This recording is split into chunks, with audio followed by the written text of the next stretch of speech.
Hey, welcome back. Today we're gonna be building our casting tools. The first one is the sand rammer that will help us to compact the sand for sand casting. This one is a sprue. And right now I printed out the two parts and we need to glue them. And I have already this crazy glue. And this one is a pouring cup, so which I actually broke it. So we're gonna have to glue them both. The first thing is that I do, I use the glue and then I put the activator. Make sure that you are careful because this glue can get into your fingers, and trust me, you will basically will lose your skin when you try to remove the glue. That's the reason why I'm wearing the gloves. It happened to me. So, but to be honest, once that I'm surprised how it's able to glue. Once that you do that, maybe I'm putting the sand on the flask and I'm using the torque to be able to put those different parts. I'm placing the rammer and the sprue, and I just noticed that I did not have the footage to be able to melt it. But don't worry, in the second part of the video, I'll show you how we are melting the aluminum.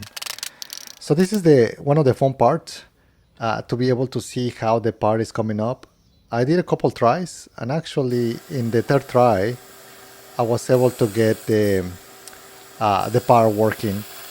So as you can tell, there is some flash, and yes, I could get better on my flask, but to be honest, I have the tool already, and I'm able just to remove it. You just need to be patient, and you're able to kind of remove the flash in order to sand it. This tool is, I'll put the product description below, so that way if you want the tools that I'm using, you can get them. And now it's ready. So the next part that we're gonna cast is the pouring cup. This will help us to guide every time that we are doing a sand casting as well. And one of the nice things about building your own tools is that you can leverage them. So if you notice, I'm gonna start just like ramming the sand, right? So you can see how this is being used. And I really like the size. It can get into the nooks and crannies of the of the flask. And the other thing that I have seen in YouTube is using people is this, I guess like a metal saw blade, to be able just to remove the excess of the sand from the flask. And I'm just pushing it through. The other question that I got from other people is what type of sand I'm using. I'm using Petrobond, which is basically a combination between sand, clay, and oil. I actually have created, maybe I'll post a video on how to create your own sand, because it gets pricey to be able to create it. But yeah, let me know in the description if you want me to tell you how to make your own sand. But basically right now I'm just going into the process of creating it. I want to compact it. If you compact it too much, it's bad. If you compact it too little, it's bad. So you're gonna have to trial and error. It's part of the portions.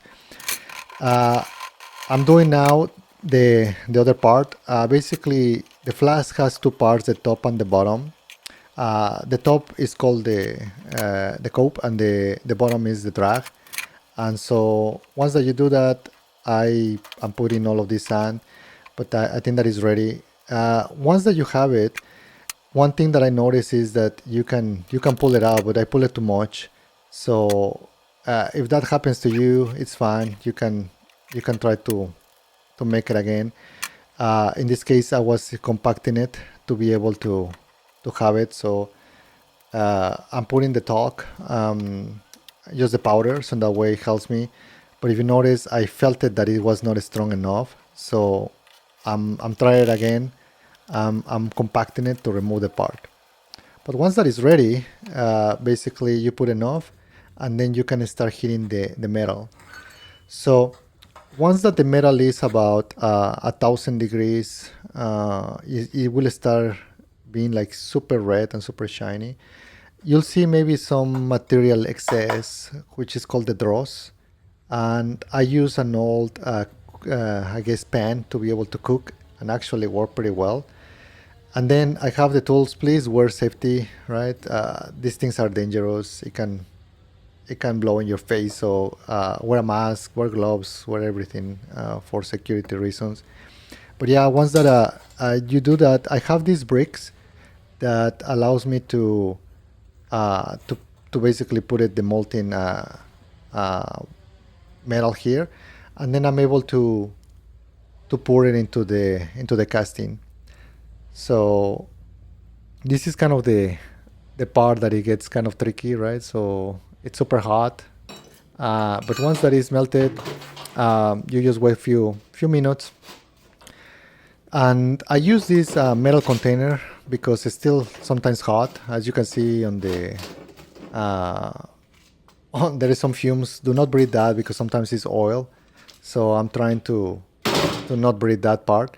But this is kind of the other interesting part, right? So I wanted to show the other part, and it takes only maybe a couple minutes just to wait until the aluminum start getting more cool.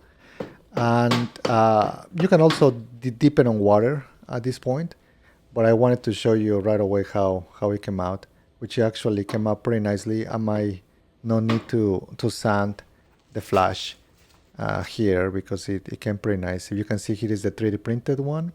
I didn't care about the hole in the top, but everything else is nice and sweet. Well, thanks for watching. Bye.